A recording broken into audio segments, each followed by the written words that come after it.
సిద్దిపేట కొండపోచమ్మ సాగర్లో గల్లంతైన 5 యువకుల్లో ఒకరి మృతదేహం బయటపడింది. మృతుడు చీకట్ల దినేశ్వర్గా గుర్తించారు.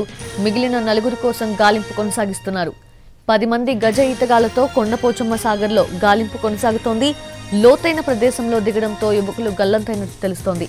కొండపోచమ్మ సాగర్ పూర్తి స్థాయి నీటి సామర్థ్యం 15 టీఎంసీలు కాగా ప్రస్తుత నీటి సామర్థ్యం 9.5 టీఎంసీలుగా ఉంది.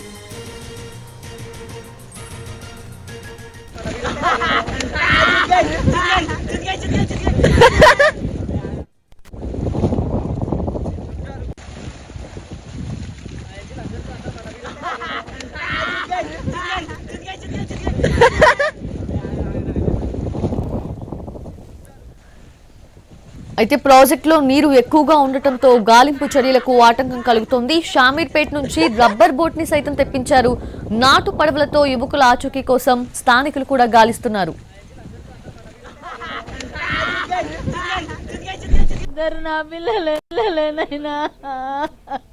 ఎప్పుడు బయలుదేరి వచ్చారమ్మా ఇంటికి? ఎక్కడికి వెళ్తామని చెప్పి 8:30కి వచ్చిరయ్యా.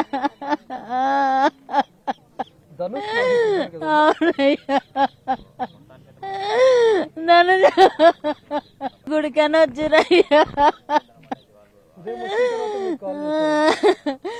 వాళ్ళని వచ్చినామని కూడా చేసారు మాకొకసారి ఫోను.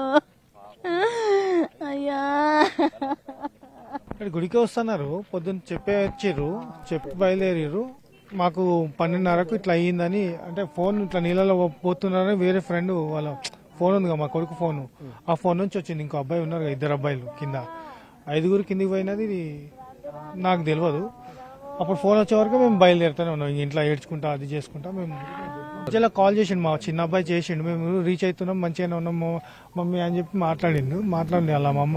వాళ్ళమ్మ మాట్లాడింది, మంచిగానే ఉన్నామని చెప్తే సరే అని ఊకున్నాం. మాకు తెలియదు కదా ఇట్లా ఇంట్లోకి వస్తారని.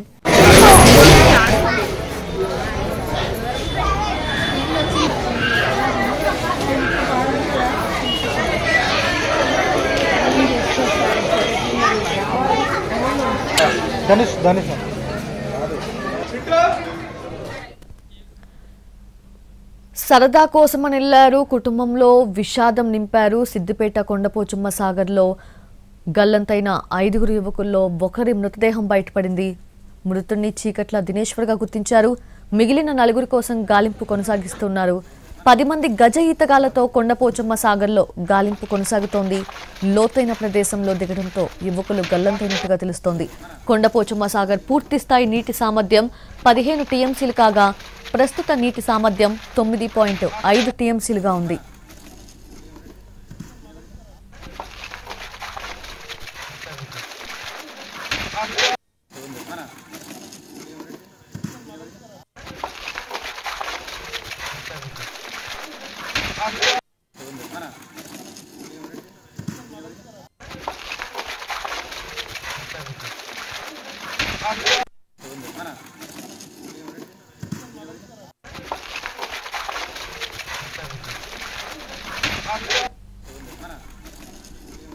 ఎన్టీవీ స్క్రీన్ మీద ఎక్స్క్లూజివ్ గా చూస్తూ ఉన్నాము మనము.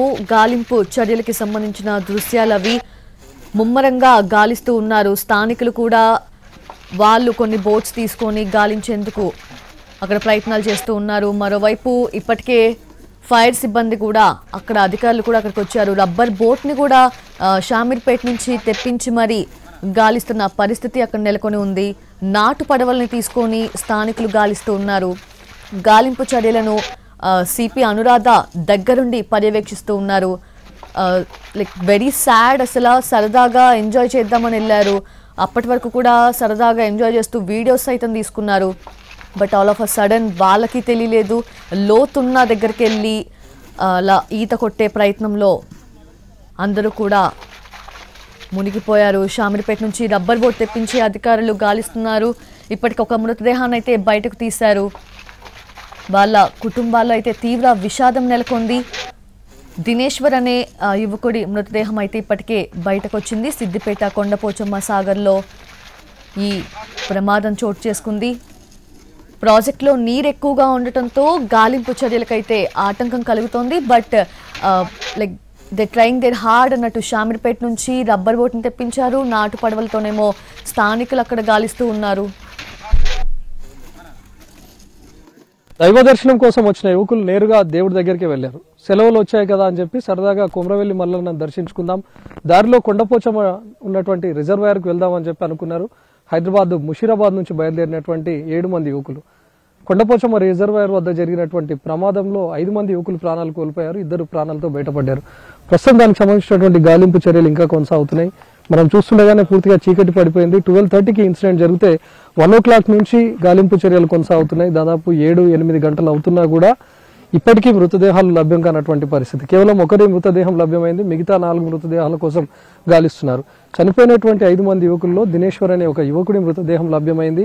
అదే ప్రాంతంలో మిగతా 4 మృతదేహాలు ఉండొచ్చు అనే అనుమానంతో పోలీసులు అదే ప్రాంతంలో దాదాపు 2 గంటల పాటు గాలించారు. అక్కడ మృతదేహాలు లభ్యం కాకపోవడంతో ఇంకేదైనా ముందు వైపుకు వెళ్లి ఉంటాయని భావించినప్పటికీ ఇటీవలే జేసీబీలతో 20 నుంచి 30 అడుగుల లోతు వరకు కొన్ని తవ్వకాలు కూడా జరిపారు. ఇక్కడ గోతులు కూడా తీసినట్లుగా తెలుస్తుంది. ఇన్ కేసు అంత లోపలికి గనక వెళ్ళుంటే మృతదేహాలు వాటంతట అవే పైకి రావాలి తప్ప వాళ్ళు గాలించడం మరింత కష్టంగా మారేతుంది. ముందు వరకు కూడా సాధారణంగా లోకల్గా ఉండేటటువంటి బోట్స్తో గాలించారు, తెప్పలతో. అయినప్పటికీ దాదాపు 4-5 గంటలైనా కూడా మృతదేహాలు లభ్యం కాకపోవడం, కనీసం ఆచూకీ కూడా లభ్యం కాకపోవడంతో షామీర్పేట నుంచి ఒక రబ్బర్ బోట్ను తెప్పించారు. ఆ రబ్బర్ బోట్ ద్వారా గాలించిన తర్వాతే దినేశ్వర్ అనే యువకుడి మృతదేహం లభ్యమైంది. అదే ప్రాంతంలో గాలించినా కూడా ఫలితం లేకుండా పోయింది. సో చీకటి పడిన తర్వాత గాలింపు చర్యలు నిలిపివేసే అవకాశం ఉంది. తిరిగి రేపు ఉదయం గాలింపు చర్యలు కొనసాగే అవకాశం ఉంది. అంతలోపు ఏమైనా మృతదేహాలు వాటిలో పైకి తేలితే రేపు ఉదయం ఆ మృతదేహాలు లభ్యమయ్యే అవకాశం ఉంది. ఇంకా లోపలికి ఏమైనా వెళ్ళిపోయి ఉంటే మరోసారి ఉదయం గాలింపు చర్యలు థ్యాంక్స్ ఫర్ ద అప్డేట్స్.